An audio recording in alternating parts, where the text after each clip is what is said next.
Peace, everyone. Hopefully, you're all doing well. Yeah, this is starting a new one, right? We're starting on the fifth element of the fifth art element. So once again, I'm Master Metalneck. Hopefully, you all can hear me. We're on number 5 in our series, color, right? And this one's kind of tricky, and it's tricky because well, there are color theories. Like there's not um, one color theory, which is why it's kind of difficult to explain. But I'm gonna go through it and explain it as best I can because I gotta be able to explain this stuff if I'm gonna be using it, right? So what I'm doing here is I'm just grabbing one more of these images to add to willfully which gonna was gonna seem like it's more self-explanatory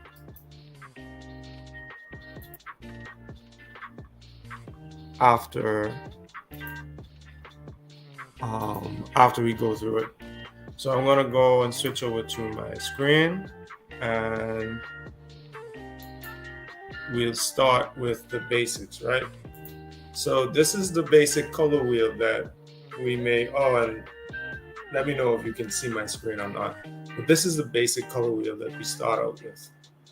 When we're young, when we're in primary school, or we take a introductory art class, this is what we typically see. We have our color wheel, which is based around 3 primary colors, right? 3 quote unquote primary colors: red, yellow, blue, right? And the theory here is, and I'm not saying like theory as in you can't do it, you can do it right now. But I'm saying theory as far as primary colors go. There are different types of expressions of that light spectrum depending on what kind of medium you're using. So if you're using paints and pigments, this works fine in terms of making a wide variety of colors. For certain types of colors, you have to get a little bit more creative. It's not as cut and dry as mix this color with that color and you get this color. But for all intents and purposes, this is the color theory or the color mixing technique or color mixing system, which may be more accurate thing to call it. This is the color mixing system that has worked for me throughout most of my career as an artist, working on different projects. Anytime I need to do a project and I can't afford to buy like a bunch of different paints, or like the client doesn't want to buy a bunch of different paints, I just say get me 5: red, yellow, blue, black, and white, and I can make anything. You know what I mean? So red, yellow, and blue can make you almost any color you need, really. When you have your colors, you want to think of them in different ways. So there's different ways of classifying them. I'm just grabbing a writing tool, something that's really visible. Well, that's visible. Black is visible. And let me get my pen. Okay, so you want to think of color. I'll move this to the side. When you're thinking of color, you have multiple. What are you?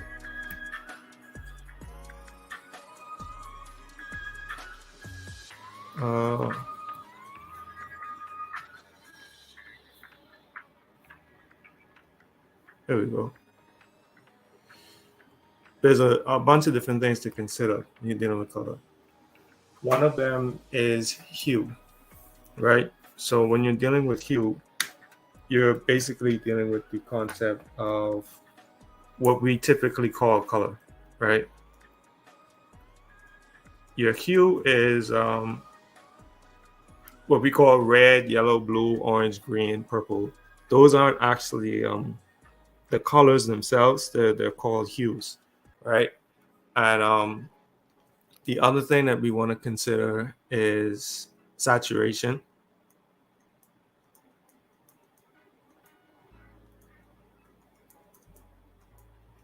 or some people call it chroma,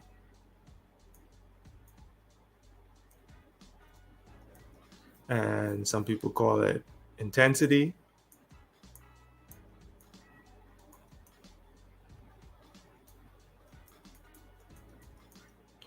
Yeah, you get the idea, right?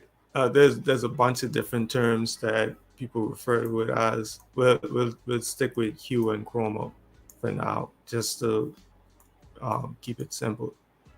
Okay, so when you're dealing with hue and chroma, it's not necessarily the color per se, is more so how vibrant the color is, right? So when you think of, like, some people call it intensity, it's how vibrant the actual color is. So let's say pink, right? You would think that pink is just its own color, but pink is actually red that's very desaturated, meaning you added some white to it, or you removed some of the saturation from it, and you get a pink, right? Similar with blue, you get sky blue, baby blue, yellow, you get I don't know the different chromas that you got, golden yellow, electric yellow. I'm just thinking of different colors that you may see in a paint shop, right? The reason why they have all of these funky colors when you go to pick out a paint from a paint shop to, let's say, paint your house or something like that, is because it's very varying degrees of chroma, varying degrees of hue and pigmentation, even, right? And it's also varying degrees of our old friend who we just got done dealing with, value, right? Value is the third thing that you want to consider when dealing with color. Value is just like it sounds, like we were dealing with value when we were dealing with just value itself. We're dealing with how light or dark um, a color is. It's essentially what we're dealing with, the brightness or the darkness of a color, right? So you have the hue, which is which part of the spectrum it falls on, whether it's yellow, green, blue. The saturation is how blue or how green or how yellow, based on this level of saturation or intensity of the color, and then the value would determine how bright or dark it is. So that those would be three different elements. Now we're going to be as we're exploring this topic and we're going through different exercises and trying them out on different projects, um, we're going to be working our way up to more and more advanced um, systems of color, right? So, for example, well, let me hide this for a second. For example, you have those which would be colors that you typically deal with when you're dealing with pigments, and then you have this lovely complication to the whole thing, right? And this is different than what we just saw. What we just saw was like a whole wheel of colors that seem to be independent of one another, right? And this one we're dealing with CYMK. Okay, so that's a whole another system of color, right? And people actually use this sometimes to mix colors. CMYK is what your printer would use to print ink, right?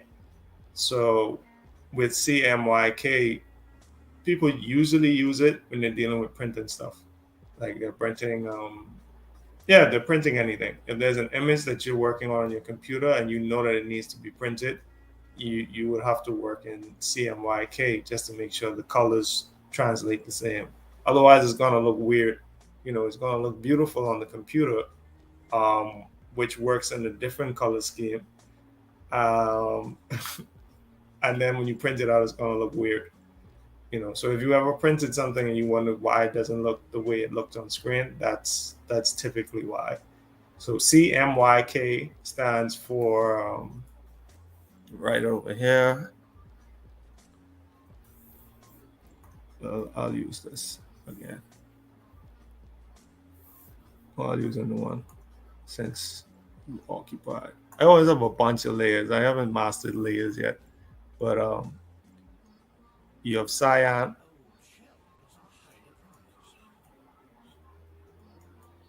magenta,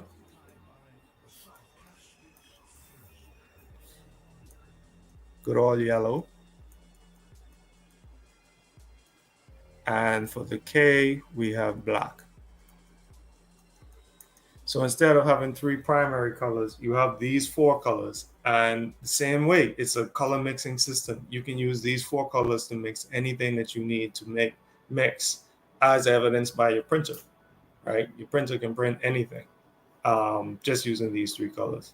So I want to touch on that. We're not going to get into these too much too soon, but I'm just showing the different ways that one can mix colors. So because I know that typically when we're introduced to color mixing systems when we're young, especially like in primary school, or even if you take a basic art class, they give you these typically that primary basic step to mixing colors.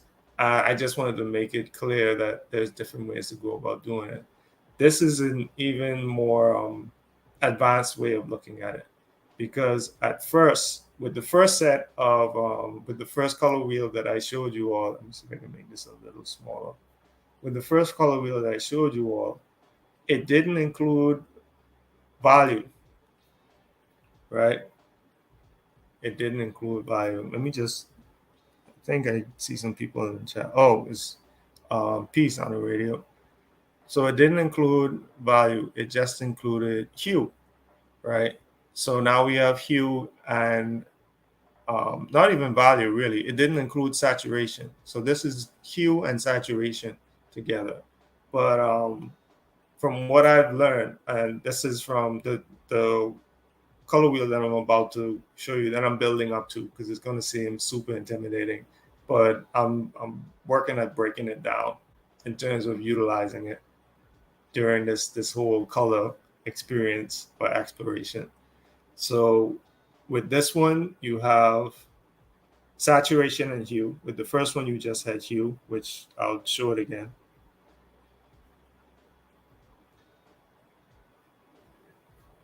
Right. So with this one, you have just hue, and that's it. And don't worry about those arrows. We'll get into those as well. Okay. So the third one that I'm going to show, or the next one I'm going to show rather, is this is created by, I got it from a YouTuber who goes by Florent Farges. I'll put the link to the video in the description. But Florent Farges Art is his name. And he made this like really in-depth color mixing system that is super comprehensive when it comes to dealing with all 3 elements, right? You have chroma, which is the saturation. You have the hue, of course, and you have value. And he utilizes all 3, because what happens when you're actually painting is when you're mixing colors, you need to think. This is how your brain works. Basically, when you have to mix around and utilize a lot of different colors, this is how your brain has to work. It has to work in these 3 fields, which something as simplistic as our first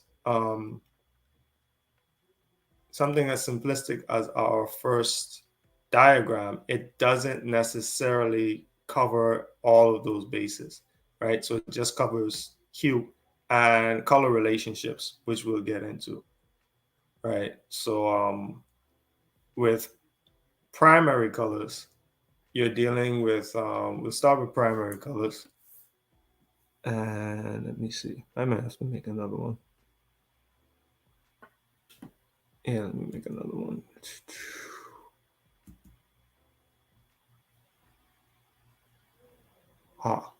Okay, so with primary colors, what we're dealing with are the three colors that you can't necessarily mix to make.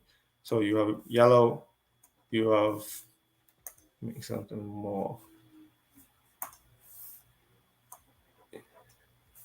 Duh. You have yellow, you have blue, and you have red, right? So those are the three colors that are primary. Then you have what are called secondary colors. Secondary because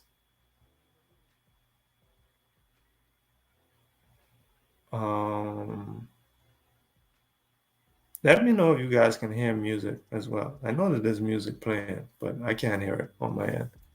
But your secondary colors are green, orange, and okay, I kind of hear it now. Green, orange, and purple. So why are these secondary colors? They're secondary because you get them from mixing yellow and blue. You get green from orange and purple. You get red. I mean, from red and yellow, you get orange. And from blue and red, you get purple, right? I'm just going to speed through it because, like I said, we probably all got these when we were very young. Next, we have what are called tertiary colors, right? And that's when you mix a primary color, like yellow, put that there. You mix a primary color with like yellow with a secondary color, like green, and you get a tertiary color, like yellow green, right? Or and it's easy to tell a tertiary color because it's in the name usually. Like you have yellow green, you have red orange, you have red violet, you have blue violet, you have blue green. You know, those are typically easy to spot. As soon as you hear the name, you know what it is because the name it's in the name.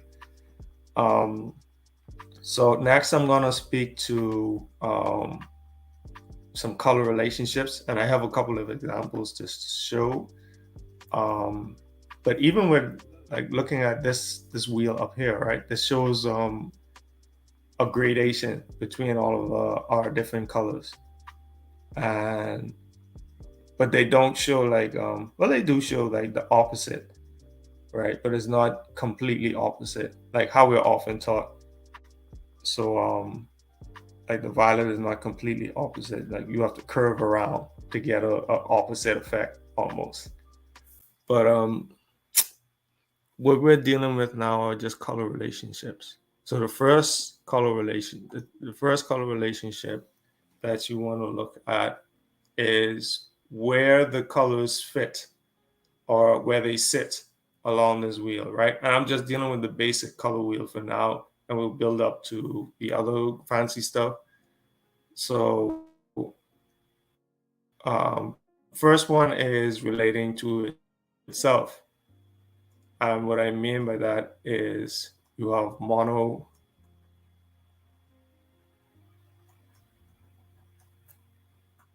monochromatic color scheme. Right, monochromatic. Once you see mono, you know it means one. Chroma means color, so you have one color, right? A monochromatic. So you have blue, and you have a color that's made up of.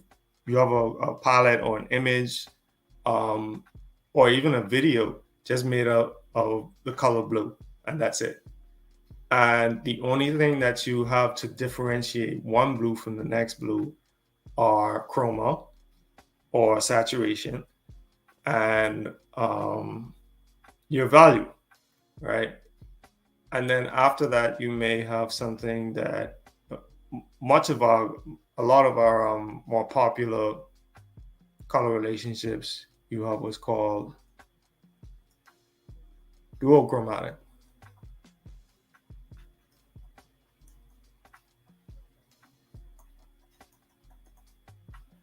right? And the duochromatic, I really do apologize for my handwriting, but I think you can read it. The duochromatic, of course, you have duo, meaning two, and chroma, meaning, oh, I missed A. Excuse my spelling too. You have chroma, meaning color, right? So there's two colors, and you'll also have three colors.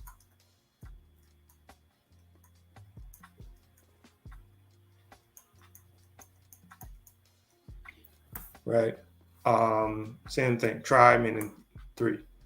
So with the duochromatics, you have complementary colors.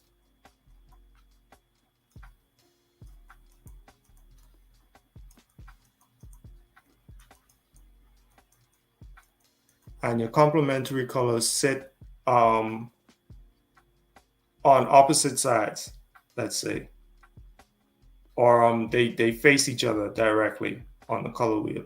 So the green is going to be facing red, blue is going to be facing orange, yellow is going to be facing purple, right? So those are not primary, complementary colors. And then you also have analogous colors.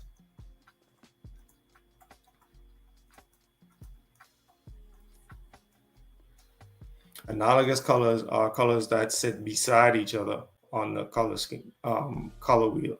So you may have yellow, orange, and orange used together, or you may have blue, teal, or blue green and green sitting next to each other, right? And they may be used together. Okay, so those are some color relationships that you may find with two tones, right, or duotone. And then you have trichrome, right? So two of them I know about are triadic, which are equal distance from one another.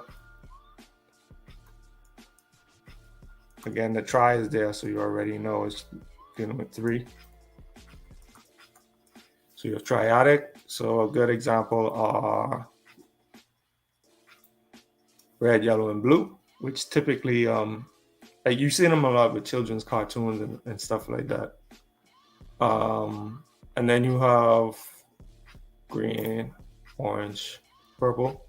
Look at that. But you have green, orange, and purple as well, which sit equal distance from each other on the color wheel, right? And again, we'll get into some examples, and then we'll see if we can, I don't know, whip something up, sketch something out, and color it, and play around with some of these color relationships.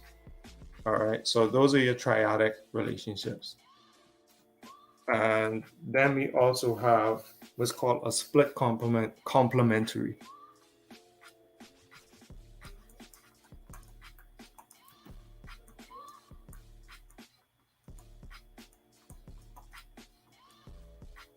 Ugh.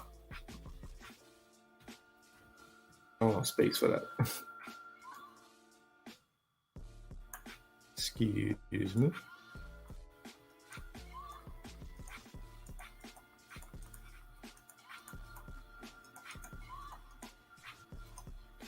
Split complementary.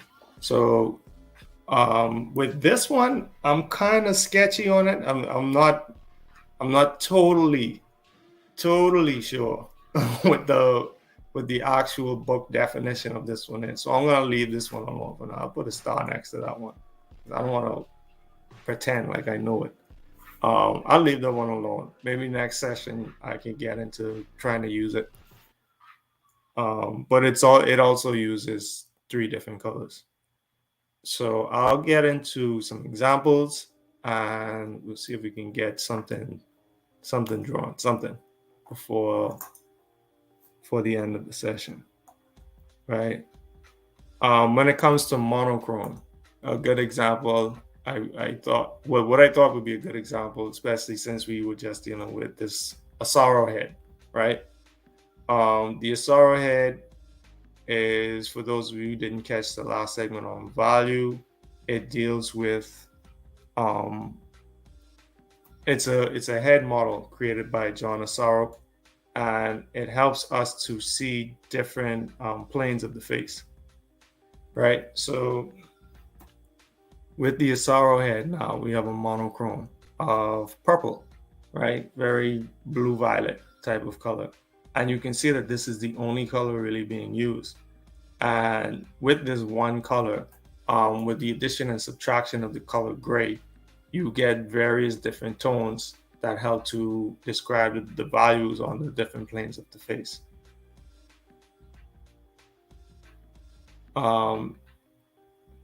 Next, we have this color here, right? This is also sort of monochromatic, but it also helps us to see like different values. Because of course we're using color red, right? But it's not like we can't say color red and think the hue red. So hue does not equal color, okay, and vice versa.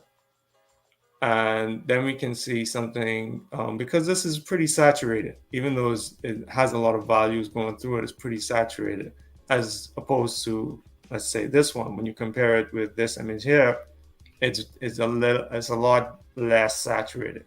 So you have this desaturated pinkish, these desaturated pinkish mountains over here, and then you have these I forget what you call these flowers.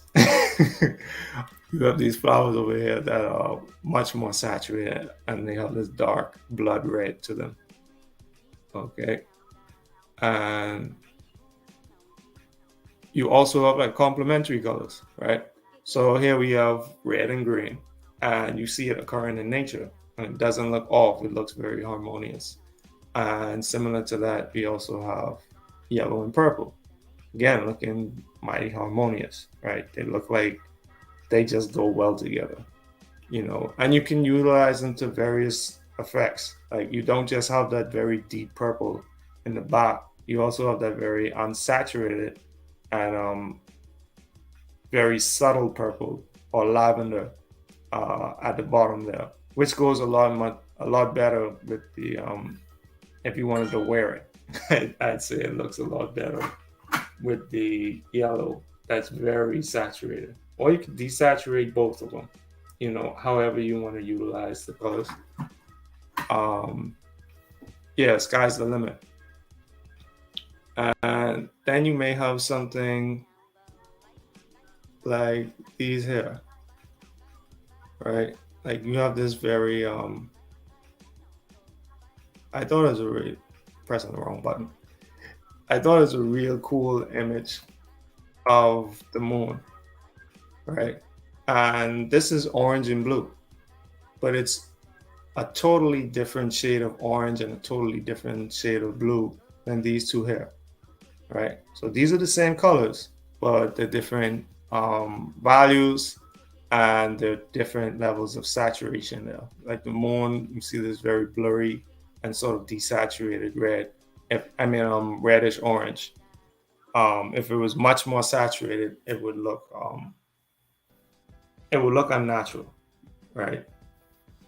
Whereas on the left hand side, you have the saturated background, but because it's juxtaposed against this very natural looking, well, by comparison, natural looking orange slices, and it makes sense. It feels harmonious there again. And that's what we want to look for whenever we're dealing with colors. We want to look for harmony. And really and truly, this was like one of the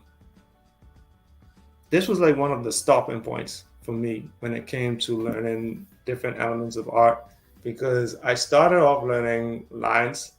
Of course, started off learning lines when I was just getting into it, and I learned how to use shapes soon after, because we use lines to make shapes. I didn't learn too much about form until I really started trying to shade things. I used to draw a lot of eyes. Form, and then I had to learn value to make those forms seem more realistic. I couldn't just add a big dark spot. I had to like shape it and learn to soften the forms and balance out values. But I avoided color for years, and I think there was one year in particular, I think it was 2018, and I did nothing with color. Like everything I did, I had to color it. And it taught me a lot about using different colors, placing different colors next to each other. But I never really fully explored the use of color. A lot of the things I did were really saturated, and they were filled in. They weren't like um, they didn't have too much value to them. So this is where, like, let's say this is where I started cutting class or stopped studying really a lot. Not to mention like texture and space. I never really got into trying to learn how to use them. So this is where, like, this is why it's called sketching sessions and not a workshop or a class, because this is where I fell off, and I'm learning right alongside you. Okay. So speaking of side you, who am I speaking to? Okay, just checking the chat. All right, so let's get into doing some stuff, right? So, in terms of using color and those three ways, I want to go back to this Asaro head again, and sort of like I thought it would be like a good continuation to just start using this head, and we can experiment with some other stuff a little later in later sessions. So I'm going to try to do a quick sketch of this head, but I'm not going to use lines. I'm just using color, which is going to make it super challenging. So this is in yeah, don't hold me to it. Don't be too harsh. Let's see. I'll use I'll use that.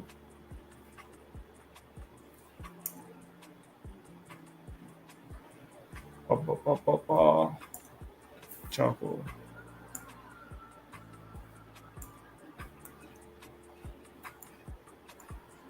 Uh-huh. That's what it is.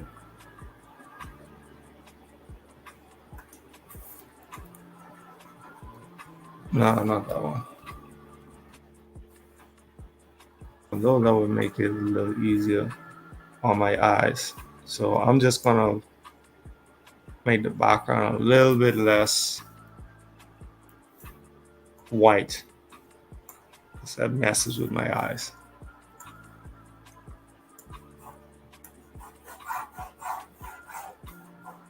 Okay, that's a little bit better. That's why I had that thing on my favorites.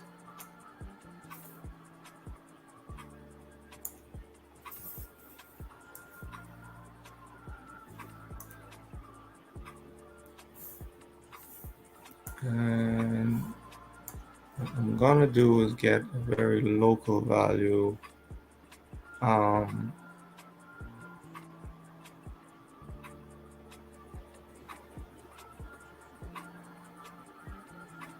I'll start with this one. Will I? I think this one would be pretty easy to see. All right, let's get into it. So I'm going to start off with my Loomis method again. Can I see it?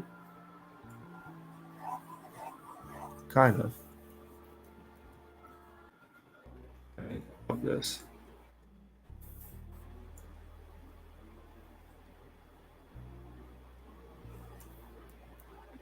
Okay. Yep.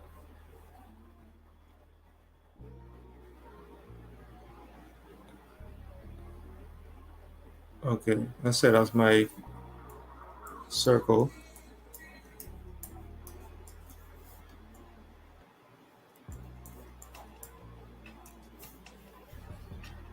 And from that circle, since this is the side plane,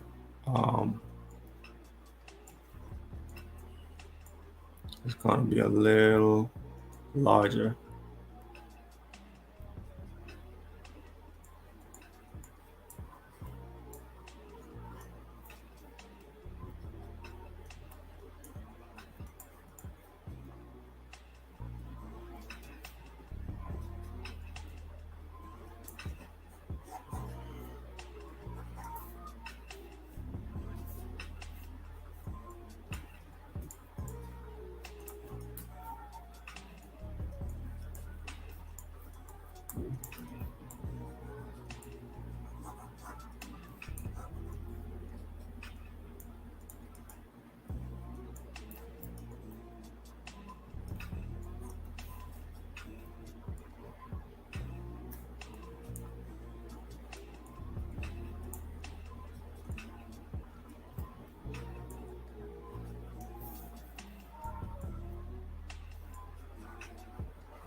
Okay. Um,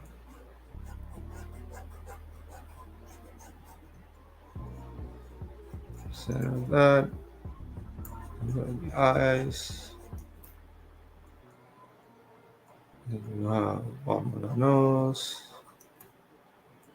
Lips are somewhere around here.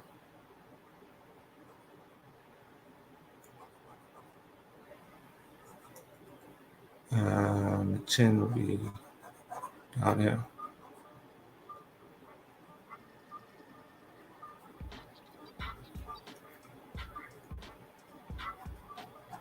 Okay. Take that. Make a new one.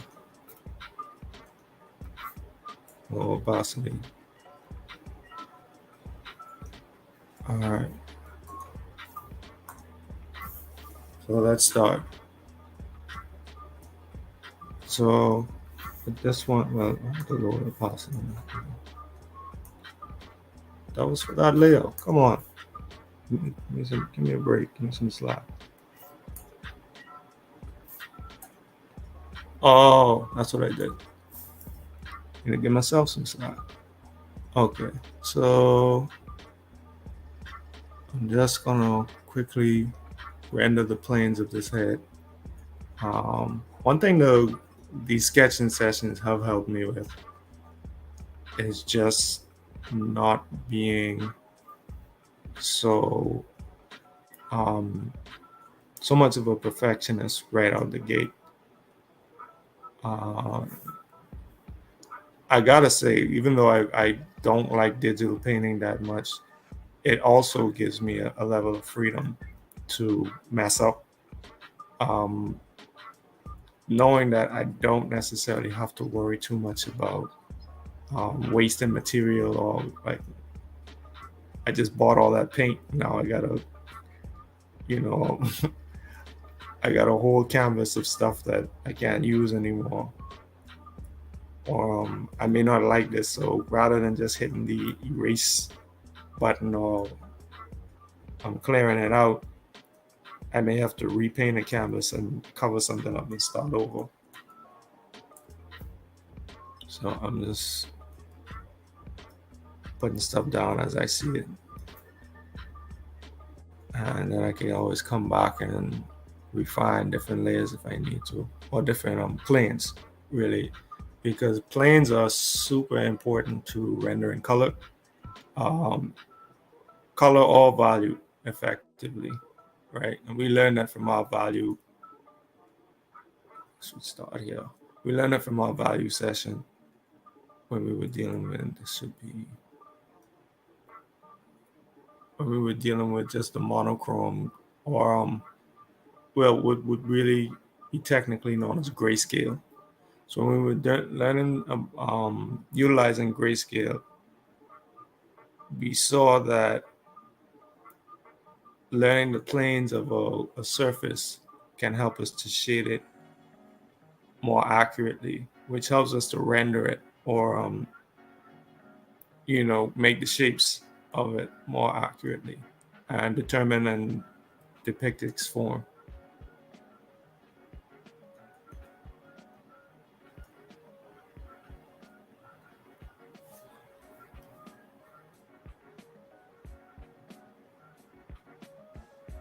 Yeah. By the way, the music could be a little louder.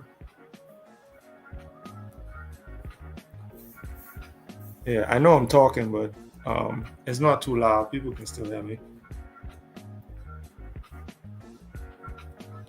So that, and coming back down here. this determines that, and this air actually ends right here. So get into some of those small changes, make that quick.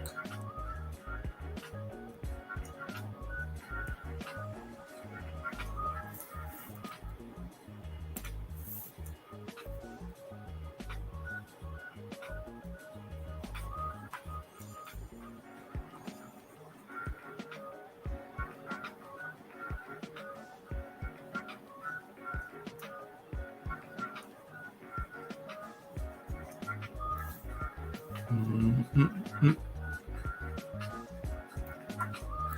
I'm trying to, even though I'm not as timid as before when it comes to making my line, I'm still trying to be very careful with the relationships between them. Like this air might be a little too close to the eye, so I may have to pull it back a little and shrink it, which means I have to pull this back a little bit as well and change the angle on that.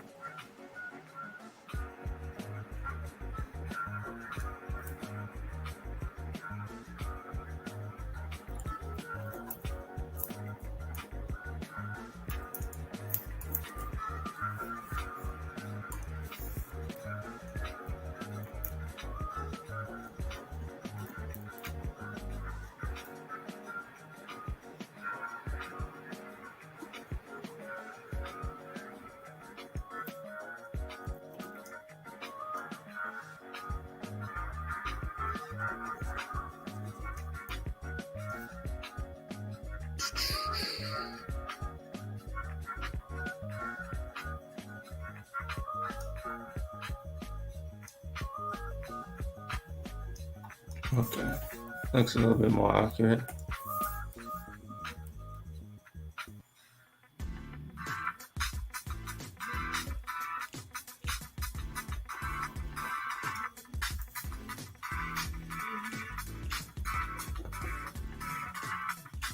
And next we have this area over here. And you can kind of see me slowing down as I realize I'm running out of room. So some of these things may be a little too wide, which is one of the other perks of dealing with digital. So you can make those quick changes, and it won't take up too much time. And it also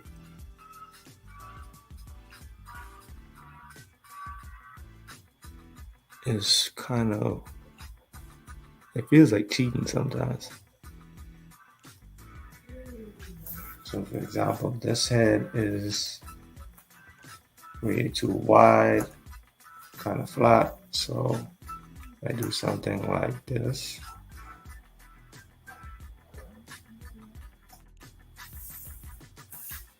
Transform, make it a little less wide.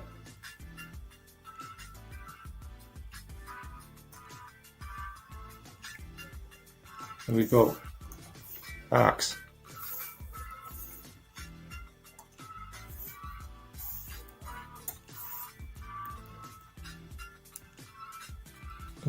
So continuing on.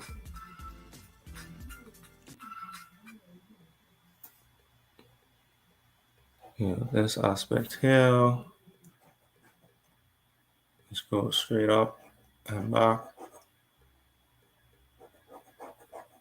And I'm trying to imagine different planes.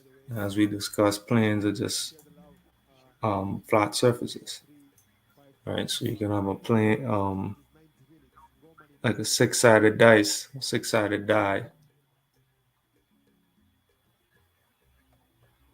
and each side would be a plane. I can actually extend it out a little bit more. Can I? I think I can.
Getting all the side planes of the nose.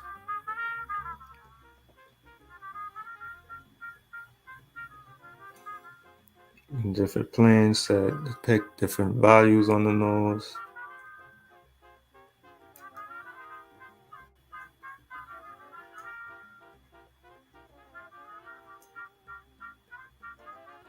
That is going to be a little tricky now. I'm going to have to play around with that a little. This is depicting a shadow around the nose.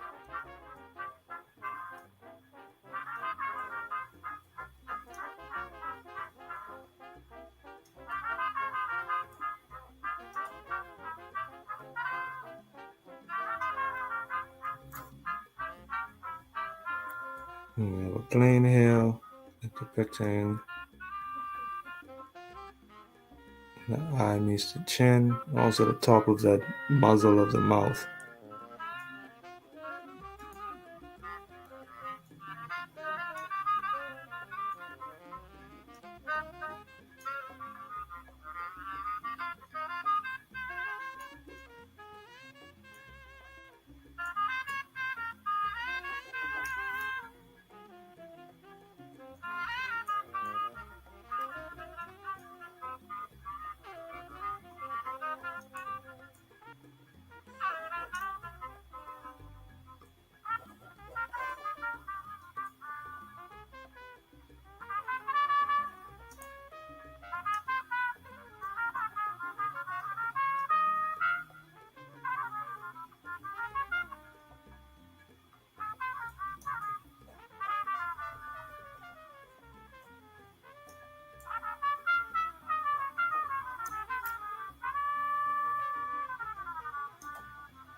So the lip is turning upwards, facing the light.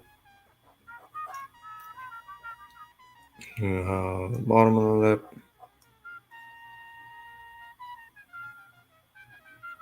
And I have this chin like drawn way off. Chin is here. You look like a cartoon villain chin. Crimson chin. Indigo chin.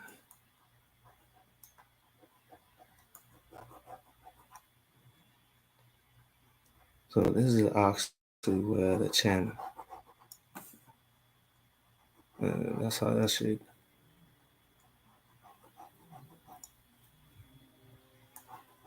Here comes Crimson Chin.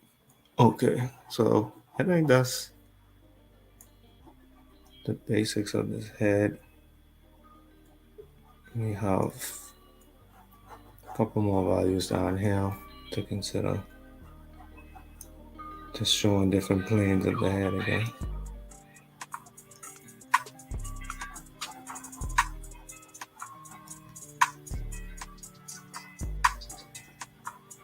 Okay, so let's say that's the sorrow head there, more or less.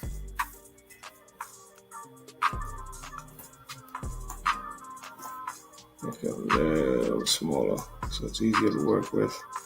And I can make this one invisible.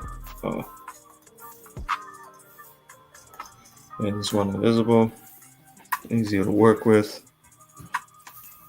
Okay, so now it's time to deal with colors, right? We're dealing with the value of colors. So let's say I want to go horizontal. Vertical, horizontal. Let's say I want to go vertical with it, just to help me to utilize. Like I may not even use the eyedrop tool. Let's say if I want to get a more accurate depiction on the proper canvas of these colors, but I want to do it by eye, right? Which is another skill. You want to be able to recreate a color just by looking at it. And this is taking me back to when I worked in a paint shop and I had to mix various type. Let me see if I can find anything else with that tone. I can see some of that up here. And here, where I neglected to add the other eye. Down here at the bottom of that eyelid. See some of that here as well. Maybe a little lighter though. I'll have to lighten that up and come back and look at it again. Is it here? This needs to darken. I do see some of it here.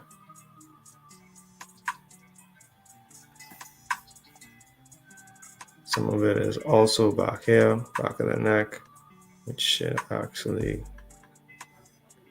be shaped like so.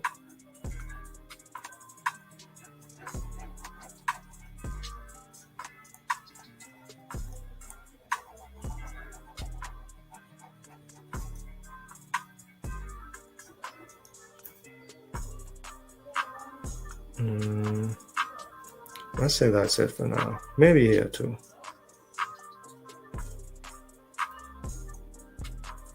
Maybe I may need to lighten up, but let's say that's it for that color. And I want to go a little darker for this side of the face. And I think I'm in the right ballpark. And all I've been doing so far is just moving up and down.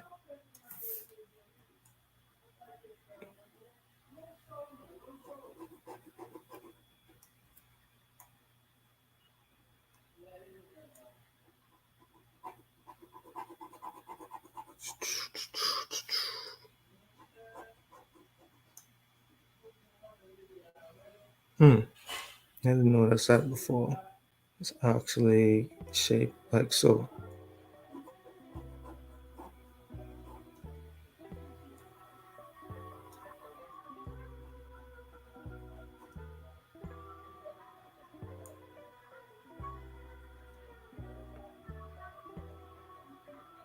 I think that mouth can actually come around a little bit.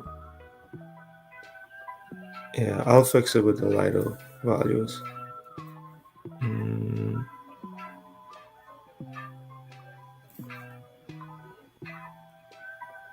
I'll use a darker value for that. I'm looking at some values and I think they need to be darker. Like around here. This one can actually be a little darker, a little more blue or purple. Yeah.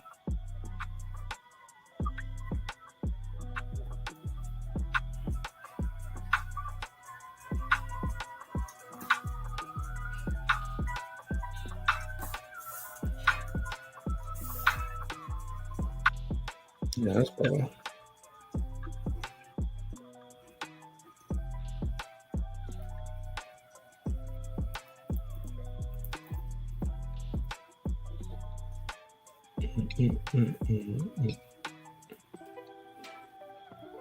You also have this dark spot up here.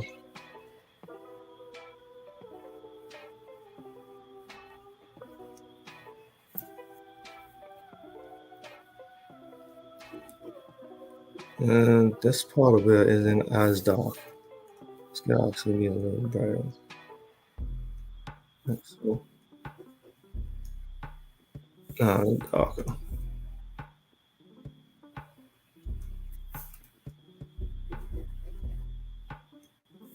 Just pick the same color. That's right. And that's a little darker. But it can also be, it needs a little bit more saturation. A little bit more saturation.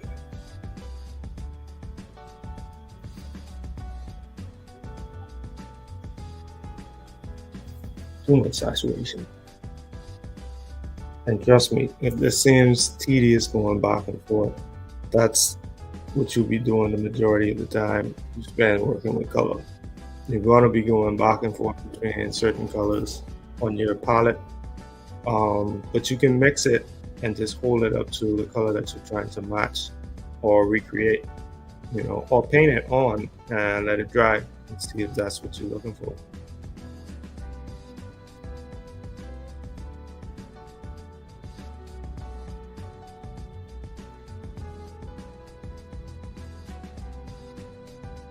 This one, no, it's too light for that area. Okay, we got there.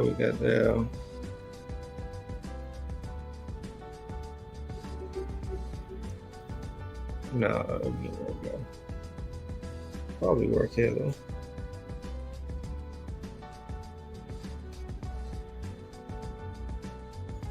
This mouth needs to come out a little bit more.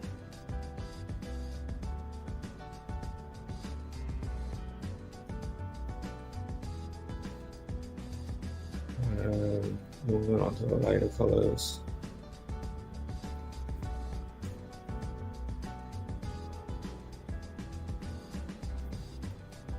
Let's see. Can't use that nowhere. I'll go a little further into the grays. So very light purple. That can go. Actually works better here, to be honest.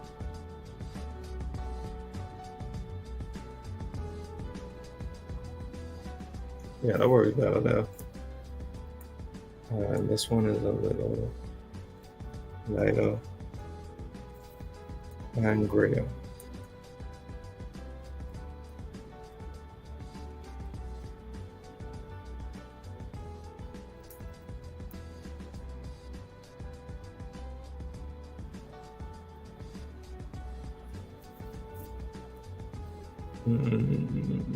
What else can I use you? Yeah.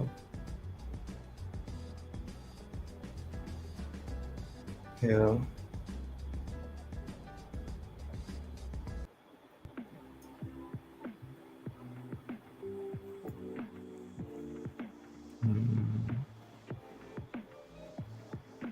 Yeah.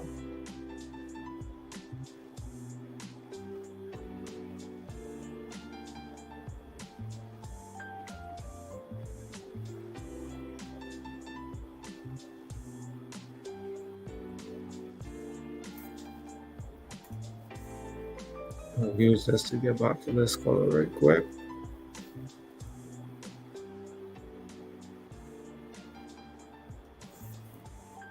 And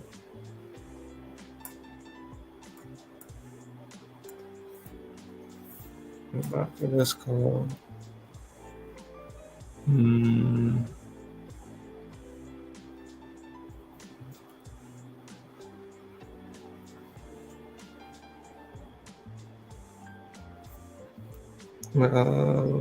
I want this color, but I want it more gray. A little lighter.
Let's see.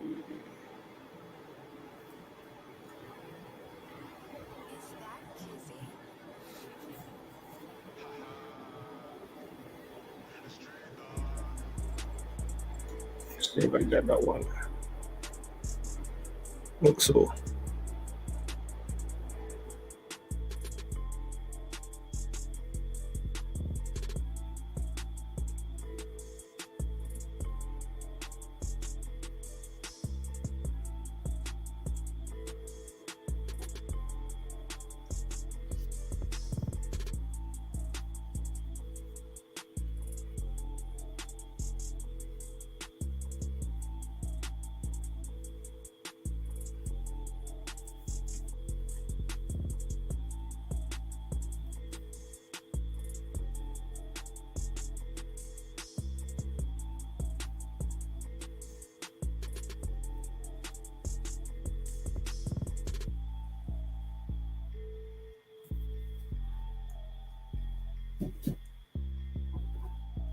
blue.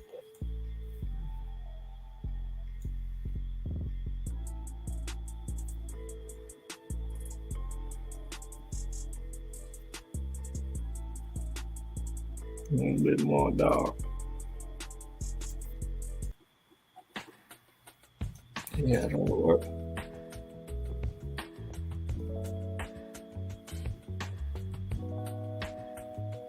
Oh, there you go. That works.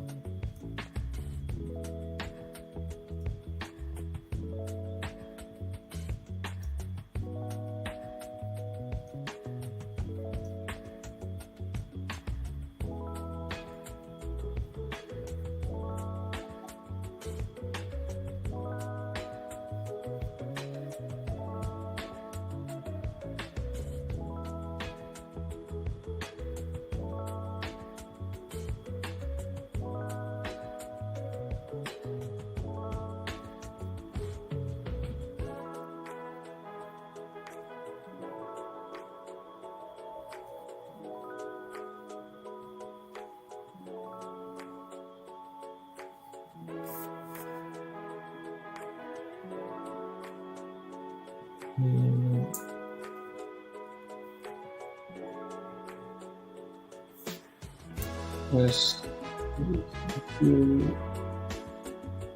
That should be good there. Like that would be good.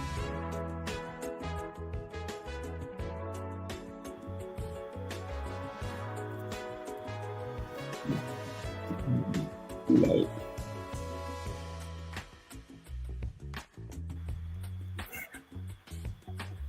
Yeah, a little better.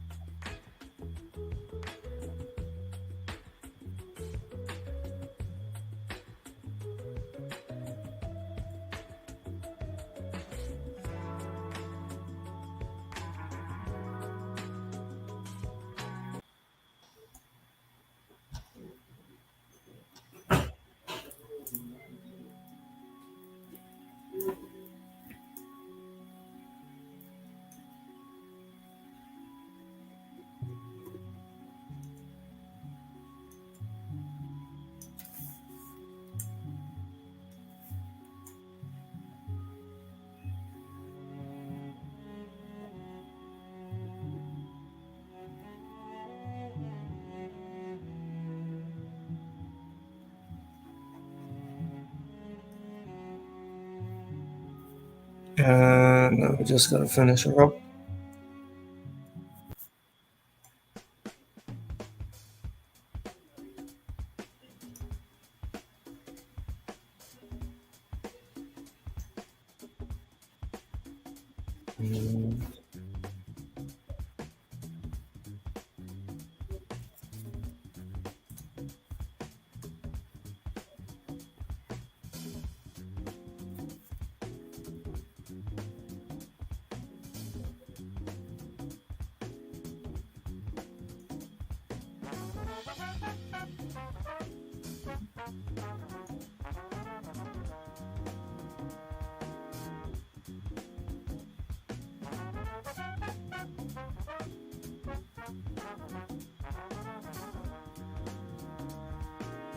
Put that down.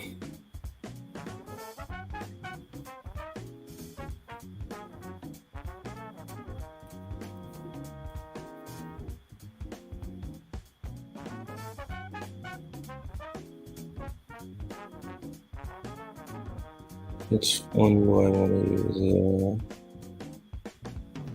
Actually, a lot of these good videos. Saturation. I don't know this what it is.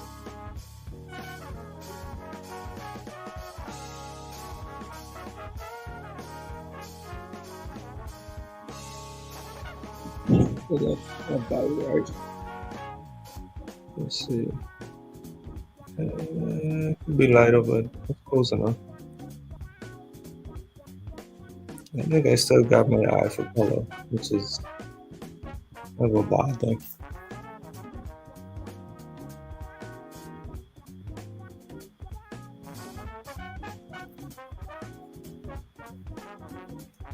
And it's that color a bit much darker, a little bluer.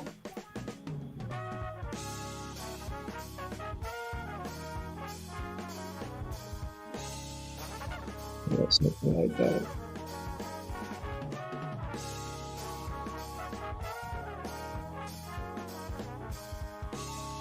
No, I'll just close it out with this. No, that's not the color.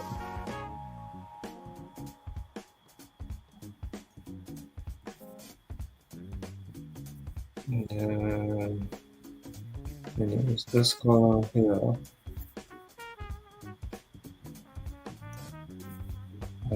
The darker blue.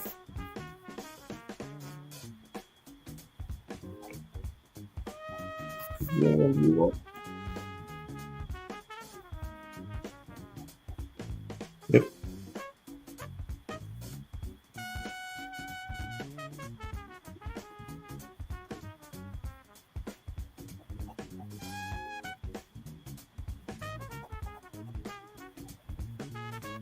Okay.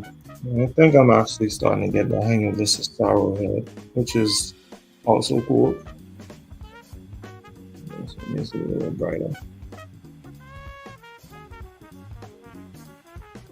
Too bright. Oh, that was enough.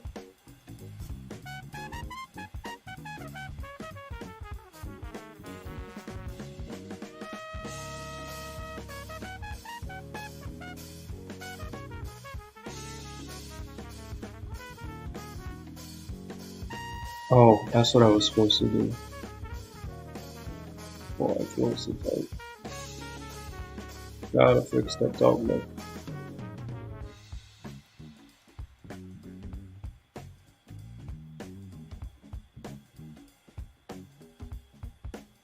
That's better.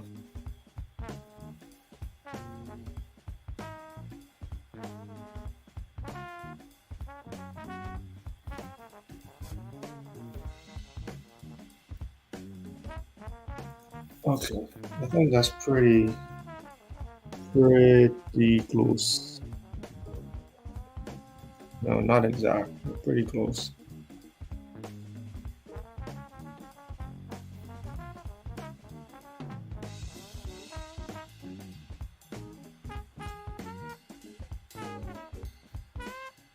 Fix these shapes up a little bit.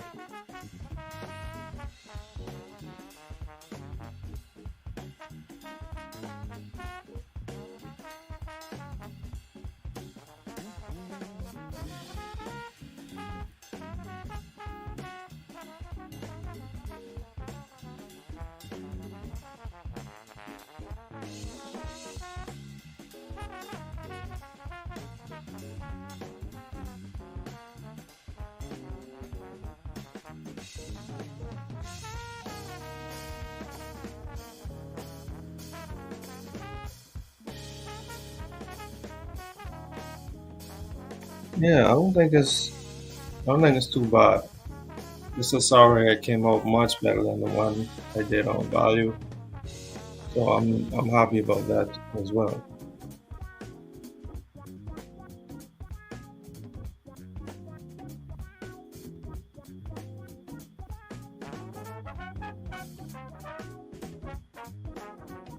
One thing I'm learning about these different colors is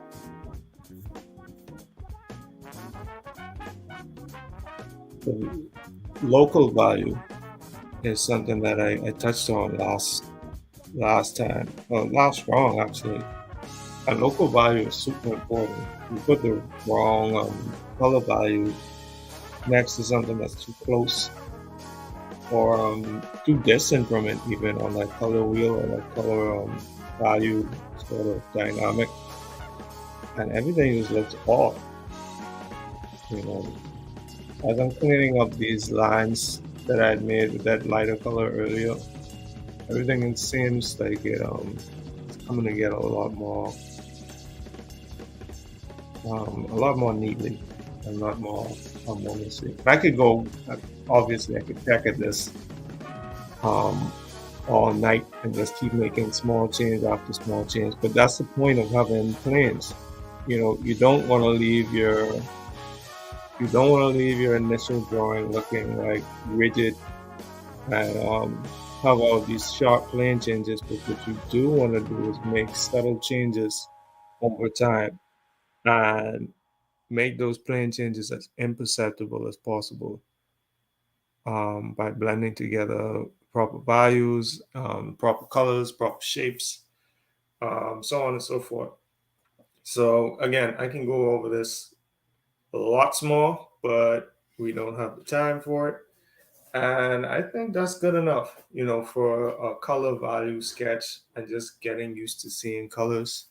And this is going to bother me now that I've seen it and I've mentioned color value relationships because this is the wrong value. This one here, this is nowhere near blue enough. So I'm just gonna mess with this one a little bit. Make it a little bit bluer. I think a little bit lighter.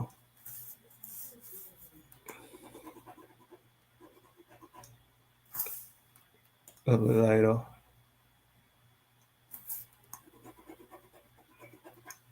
A little bit darker. That's what I had to do at the paint shop that I was working at. I would just like if someone peeled a piece of paint off their house and they brought it to the shop and they're like, can you mix this color for me? And I just had to get this small sample and just play around with colors. The only difference between that and this is I have an unlimited amount of tries, which made it just a little less blue, which made it kind of challenging. I think that's close enough.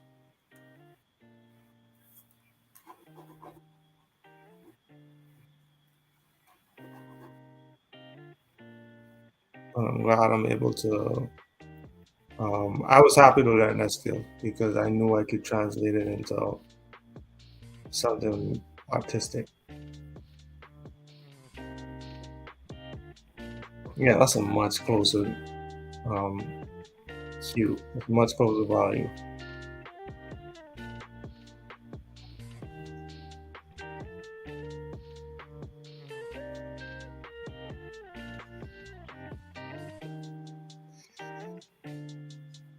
Okay, I'm happy with that.